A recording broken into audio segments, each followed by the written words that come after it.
Hi friends, ಎಲ್ಲರೂ ಹೇಗಿದ್ದೀರಾ? Welcome back to Suji Vishnu vlogs. ಈ ವಿಡಿಯೋ ಬಂದುಬಿಟ್ಟು ಸಂಡೇ ಸಂಜೆ ಮತ್ತು ಮಂಡೇ ಲಾಗ್ ಆಗಿರುತ್ತೆ. ನಾವು ಬಂದುಬಿಟ್ಟು ನಮ್ಮ ಸೈಟ್ ವಿಸಿಟ್ ಆಗಿದ್ರಿ, ಅಂದರೆ ಸೈಟ್ ತೊಗೊಂಡಿದ್ರಲ್ಲ, ಅದು 2 ವರ್ಷ ಆದಮೇಲೆ ಆ ಜಾಗಕ್ಕೆ ಹೋಗಿದ್ರಿ. ಸ್ವಲ್ಪ ಕೆಲಸ ಇತ್ತು, ಆ ವಿಡಿಯೋನ ನಿಮ್ಮ ಹತ್ರ ಶೇರ್ ಮಾಡ್ತಾ ಇದ್ದೀನಿ. ನಾವಂತೂ ಈ ವಿಡಿಯೋದಲ್ಲಿ ತುಂಬಾ ಎಂಜಾಯ್ ಮಾಡಿದ್ರಿ ಅಂತಲೇ ಹೇಳ್ಬೋದು. ಈ ವಿಡಿಯೋ ಏನಾದ್ರು ಇಷ್ಟ ಆದರೆ ಪ್ಲೀಸ್ ಒಂದು ಲೈಕ್ ಮಾಡಿ, ಹಾಗೆ ಶೇರ್ ಮಾಡಿ, ಕಮೆಂಟಲ್ಲಿ ತಿಳಿಸಿ ಹೇಗಿತ್ತು ಅಂತ. ಹಾಗೆ ನನ್ನ ಚಾನಲ್ನ ಯಾರೆಲ್ಲ ಹೊಸದಾಗಿ ನೋಡ್ತಾ ಇದ್ದೀರಾ ಸಬ್ಸ್ಕ್ರೈಬ್ ಮಾಡಿಕೊಂಡು ನೋಡಿ.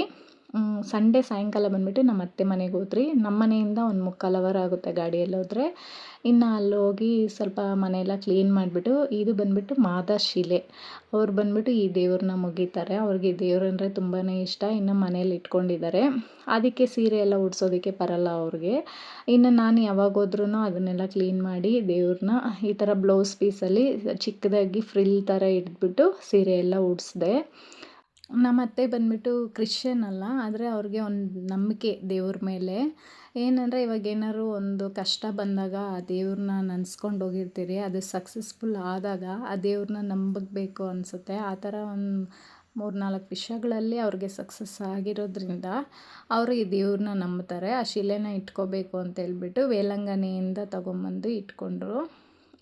ಅದಕ್ಕೆ ಸೀರೆ ಎಲ್ಲ ಅವ್ರಿಗೆ ಉಡ್ಸೋದಕ್ಕೆ ಬರಲ್ಲ. ನಾನು ಯಾವಾಗಾರ ಆ ಕಡೆ ಹೋದಾಗೆಲ್ಲ ಈ ಥರ ಬ್ಲೌಸ್ ಪೀಸಸ್, ಹೊಸ ಬ್ಲೌಸ್ ಪೀಸಸ್ ಇರುತ್ತಲ್ವ, ಅದನ್ನು ಈ ಥರ ಸೀರೆ ಥರ ಮಾಡಿ ಉಡಿಸ್ಬಿಟ್ಟು ಪೂಜೆ ಎಲ್ಲ ಮಾಡ್ಕೊತೀರಿ. ಇನ್ನು ಸಿಂಪಲ್ಲಾಗಿ ಪೂಜೆ ಕೂಡ ಮಾಡಿಬಿಟ್ಟು ಊಟ ಕೂಡ ಅನ್ನ ರಸ ಮಾಡಿದೆ, ತಿಂದ್ಬಿಟ್ಟು ಅಲ್ಲೇ ನೈಟ್ ಕೂಡ ಮಲ್ಕೊಂಡು ಬೆಳಿಗ್ಗೆ ಬಂದುಬಿಟ್ಟು ಟ್ರೈನಲ್ಲಿ ಹೋದ್ರಿ. ನಾನು ಅದನ್ನೆಲ್ಲ ವೀಡಿಯೋ ಮಾಡ್ಕೊಳೋದೇ ಮರ್ತೋಗ್ಬಿಟ್ಟಿದ್ದೀನಿ ಅವ್ರ ಹತ್ರ ಮಾತಾಡಿಕೊಂಡು. ಇನ್ನು ನಮ್ಮ ಅತ್ತೆ ತಂಗಿ, ನಮ್ಮ ಹಸ್ಬೆಂಡು 4 ಜನ ಹೋಗಿದ್ರಿ. ನಾವು 4 ಜನನೂ ಟ್ರೈನಲ್ಲಿ ಹೋಗ್ಬಿಟ್ಟು ಅಲ್ಲಿಂದ ಆಟೋ ಹಿಡ್ಕೊಂಡು ಹೋಗಿದ್ರಿ. ಇಲ್ಲಿ ಆಫೀಸ್ ಹತ್ರ ಫ್ಲಾಗ್ನ ಎಳಿತಾಯಿದ್ರು. ನಾನು ಯಾವಾಗ ಹತ್ರದಿಂದ ನೋಡಿರಲಿಲ್ಲ, ಅದೇ ವಿಡಿಯೋ ಮಾಡ್ಕೊತಾ ಇದ್ದೆ ಸ್ವಲ್ಪ. ಅಲ್ಲಿ ಆ ಹಳ್ಳಿ ವಾತಾವರಣ ಎಲ್ಲ ಎಷ್ಟು ಚೆನ್ನಾಗಿತ್ತು ಗೊತ್ತಾ. ಬ್ಯಾಂಗ್ಳೂರಲ್ಲಿ ಈ ಥರ ಗಾಳಿ ಸಿಗೋದೇ ಇಲ್ಲ, ಅಷ್ಟು ತಣ್ಣಗೆ. ಇವಾಗ ಆಷಾಢ ಮಾಸ ಬೇರೆ ಅಲ್ವಾ, ಗಾಳಿ ಜಾಸ್ತಿ ಇರುತ್ತೆ. ಎಷ್ಟು ಗಾಳಿ ಬೀಸ್ತಾ ಇತ್ತಂದರೆ ನಮಗಂತೂ ತುಂಬಾ ಇಷ್ಟ ಆಯಿತು. ಇನ್ನು ಆಫೀಸ್ ಪಕ್ಕದಲ್ಲೇ ದೇವಸ್ಥಾನ ಕೂಡ ಇತ್ತು, ಅಲ್ಲಿ ಹೋಗಿದ್ರಿ.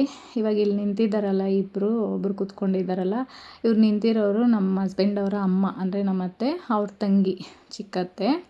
ಇನ್ನು ಅಲ್ಲಿ ದೇವಸ್ಥಾನ ಕೂಡ ಇತ್ತು, ಅಲ್ಲಿ ಕೂಡ ಹೋಗಿದ್ರಿ. ಅಲ್ಲೆಲ್ಲ ಹೋಗಿ ಮುಗಿದ್ಕೊಂಡು ಬಂದ್ರಿ. ತುಂಬಾ ಚೆನ್ನಾಗಿತ್ತು. ದೇವಸ್ಥಾನ ಕೂಡ ದೊಡ್ಡದಾಗಿ ಕಟ್ಟಿದ್ದಾರೆ.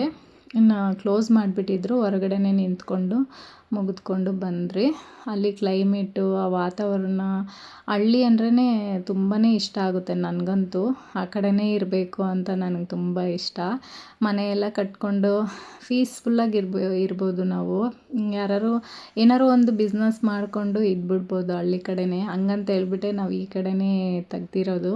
ಇವಾಗಿಲ್ಲ ಅಂದ್ರೂ ಯಾವಾಗಾದ್ರೂ ಸ್ವಲ್ಪ ದುಡ್ದು ಕೈಯಲ್ಲಿ ಇಟ್ಕೊಂಡು ಆ ಕಡೆ ಹೋಗಿ ಸೆಟ್ಲ್ ಆಗಬೇಕಂತಲೇ ನನಗಿಷ್ಟ. ಇನ್ನು ಇಲ್ಲೋಗಿ ವೀಡಿಯೋಸ್ ಎಲ್ಲ ಮಾಡಿಕೊಂಡು ಸ್ವಲ್ಪ ಫೋಟೋಸ್ ಎಲ್ಲ ಇಟ್ಕೊಂಡು ಒಂದು 15 ನಿಮಿಷ ಇಲ್ಲೇ ಕೂತ್ಕೊಂಡು ಮಾತಾಡ್ಕೊಂಡು ಬಂದ್ರಿ. ಅಷ್ಟು ಚೆನ್ನಾಗಿ ಕಟ್ಟಿದ್ದಾರೆ. ಸೈಡಲ್ಲೆಲ್ಲ ಕುತ್ಕೊಳೋದಕ್ಕೆ ಅಷ್ಟು ಪ್ಲೇಸ್ ಇದೆ. ಎಷ್ಟು ಜನ ಬಂದರೂ ಇದರಲ್ಲಿ, ಈ ದೇವಸ್ಥಾನದಲ್ಲಿ ಇರ್ಬೋದು. ಚೆನ್ನಾಗಿ ಕಟ್ಟಿದ್ದಾರೆ. ಅದನ್ನೇ ಮಾತಾಡಿಕೊಂಡು ಅವರೆಲ್ಲ ಹೇಳ್ಕೊಂಡು ಇದ್ದರು. ಇನ್ನು ಅಲ್ಲೆಲ್ಲ ನೋಡಿಕೊಂಡು ಬಂದ್ವಿ. ಯಾವಾಗೂ ಅಷ್ಟೇ, ನಾವು ದುಡ್ಡಿದ್ದರೆ ನಮ್ಮ ಹತ್ರ ಇರೋದಿಲ್ವಲ್ಲ, ಖರ್ಚು ಮಾಡ್ಕೊಂಬಿಡ್ತಾ ಇರ್ತೀವಿ. ನಾವು ಸಾಲ ಆದರೂ ಮಾಡಿ ಸ್ವಲ್ಪ ಆದರೂ ಯಾವುದ್ರ ಮೇಲಾದರೂ ಇನ್ವೆಸ್ಟ್ಮೆಂಟ್ ಮಾಡಿಬಿಡ್ಬೇಕು. ಒಂದು ಗೋಲ್ಡಾದ್ರೂ ತೆಗ್ದಿಡಬೇಕು, ಇಲ್ಲಾಂದರೆ ಒಂದು ಭೂಮಿ ಮೇಲಾದರೂ ಹಾಕ್ಬಿಡ್ಬೇಕು. ನಾವು ಹಂಗಂತ ಅಂದ್ಕೊಂಡೆ, ನಮಗೆ ಸ್ವಂತ ಮನೆ ಇಲ್ಲ. ಸರಿ, ಬಾಡಿಗೆ ಮನೇಲಿ ಎಷ್ಟು ವರ್ಷ ಅಂತ ಇರೋದು, ನಮಗೂ ಫ್ಯೂಚರ್ಗೆ ಯೂಸ್ ಆಗ್ಬೋದಲ್ವ, ಮುಂದಕ್ಕೆ ನಮಗೆ ಕಷ್ಟಕ್ಕೆ ಆಗೋದೇ ಭೂಮಿ ಇಲ್ಲ ಗೋಲ್ಡು. ನಮಗೆ ಆವಾಗ ಕಷ್ಟಕ್ಕೆ ಯಾವುದಾದ್ರು ಒಂದು ಆಗುತ್ತೆ ಅಂತಲೇ ನಾವು ಇಟ್ಟಿರೋದು. ಆದಷ್ಟು ಬೇಗ ದೇವ್ರ ದಯೆಯಿಂದ ಮನೆಯೂ ಕಟ್ಟಬೇಕಂತ ಅಲ್ಲಿ ಬೇಡ್ಕೊಂಡು ಬಂದ್ರಿ.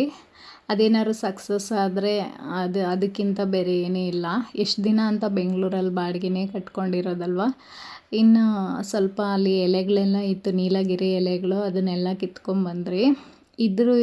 ಇದು ಏನು ಗೊತ್ತಾ, ಇದರಲ್ಲಿ ತುಂಬಾ ಯೂಸ್ಫುಲ್ ಆಗುತ್ತೆ ನಮಗೆ. ಇದರಲ್ಲಿ ಏನಂದರೆ, ನಮಗೆ ಮೈಕೈ ನೋವು ಅದೆಲ್ಲ ಇರುತ್ತಲ್ವ, ಇದನ್ನು ಚೆನ್ನಾಗಿ ಕುದಿಸ್ಬಿಟ್ಟು ಸ್ನಾನ ಮಾಡೋದ್ರಿಂದ ಎಷ್ಟು ರಿಲೀಫ್ ಆಗುತ್ತೆ ಗೊತ್ತಾ, ಬಿಸಿ ಬಿಸಿ ನೀರು ಸ್ನಾನ ಮಾಡೋದ್ರಿಂದ. ಮತ್ತು ತಲೆನೋವೆಲ್ಲ ಬರುತ್ತಲ್ವ, ಅದಕ್ಕೆ ಕೂಡ ತುಂಬಾ ಒಳ್ಳೆಯದು. ಚೆನ್ನಾಗಿ ಕುದಿಸ್ಬಿಟ್ಟು ಆವಿ ಹಿಡಿಯೋದ್ರಿಂದ ತುಂಬಾ ಬೇಗನೆ ರಿಲೀಫ್ ಆಗುತ್ತೆ. ಅದಕ್ಕೆ ನಾವು ಎಲ್ಲ ಕಿತ್ಕೊಂಡು ಬಂದ್ರಿ, ಒಂದು ಬ್ಯಾಗ್ ತುಂಬ ಕಿತ್ಕೊಂಡ್ಬಂದ್ರಿ. ಎಲ್ಲರಿಗೂ ಸ್ವಲ್ಪ ಸ್ವಲ್ಪ ಆಗುತ್ತೆ ಮನೇಲಿ ಅಂತೇಳ್ಬಿಟ್ಟು ಕಿತ್ಕೊಂಡು ಬಂದ್ರಿ. ಈ ಥರ ನಾವೆಲ್ಲರೂ ಹೋದರೆ ಮಾವಿನ ಎಲೆಗಳು, ಈ ಥರ ಎಲೆಗಳು, ಸ್ವಲ್ಪ ಔಷಧಿ ಇರೋ ಎಲೆಗಳು ಜಾಸ್ತಿ ಇರುತ್ತೆ, ಅದನ್ನೆಲ್ಲ ಕಿತ್ಕೊಂಡ್ಬಂದ್ರಿ. ಇನ್ನು ನಾವು ಸೈಟ್ ತೆಗ್ದಿದ್ರಲ್ವ, ಆ ಜಾಗಕ್ಕೆ ಕೂಡ ಬಂದ್ರಿ.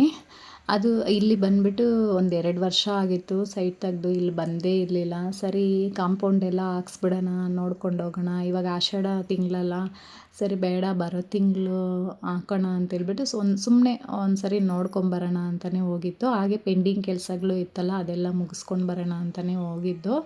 ಆಮೇಲೆ ಇಲ್ಲಿ ನೋಡಿ ಎಷ್ಟು ಚೆನ್ನಾಗಿದೆ ಗೊತ್ತಾ, ಹಳ್ಳಿ ವಾತಾವರಣ ಥರನೇ. ಒಂದು ಗಾಡಿಗಳಿಲ್ಲ, ಒಂಥರ ಪ್ರಶಾಂತವಾಗಿ ಮರಗಳು ಗಿಡಗಳು. ಪಕ್ಕದಲ್ಲಿ ವ್ಯವಸಾಯ ಎಲ್ಲ ಮಾಡ್ತಾರೆ ಅವರು ಮೆಣಸಿನ್ಕಾಯಿ ಹಾಕಿದ್ರು ಆ ತಾತ. ಈ ಮಾವಿನಕಾಯಿ ಗಿಡ ನೋಡಿ ಎಷ್ಟು ಚೆನ್ನಾಗಿದೆ ಗೊತ್ತಾ.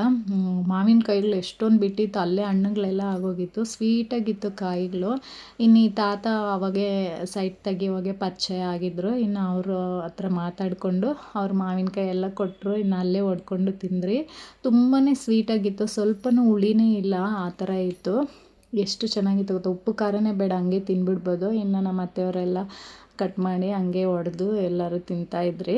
ತಿಂದ್ಬಿಟ್ಟು ಸ್ವಲ್ಪ ಹೊತ್ತು ರೆಸ್ಟ್ ಮಾಡಿಬಿಟ್ಟು ಇನ್ನು ಸ್ವಲ್ಪ ತಾಲೂಕು ಆಫೀಸಲ್ಲೂ ಕೆಲಸ ಇತ್ತು, ಅದನ್ನು ಮುಗಿಸ್ಕೊಂಡು ಬಂದ್ರಿ. ಏನಂದರೆ ಸೈಟೇನೋ ತೆಗ್ದುಬಿಟ್ರಿ, ಆದರೆ ಮನೆ ಯಾವಾಗ ಕಟ್ತಿರೋ ಗೊತ್ತಿಲ್ಲ. ದೇವ್ರು ಬೇಗ ಕರುಣೆ ಮಾಡಿದ್ರೆ ಆ ಮನೇನ ಕಟ್ಬಿಟ್ಟು ನಮ್ಮದು ಅಂತ ಒಂದು ಸ್ವಂತ ಮನೆ ಆಗಿಬಿಟ್ರೆ ಅಷ್ಟೇ ಸಾಕು. ನನಗಂತೂ ಆ ಆಸೆ ಯಾವಾಗ ನೆರವೇರುತ್ತಂತಲೇ ಗೊತ್ತಿಲ್ಲ. ಇನ್ನು ಮಧ್ಯಾಹ್ನ ಕೂಡ ಹೋಟ್ಲಿಗೆ ಹೋಗಿ ಫುಲ್ ಮೀಲ್ಸ್ ಊಟ ಮಾಡಿಕೊಂಡು ಬಂದ್ರಿ.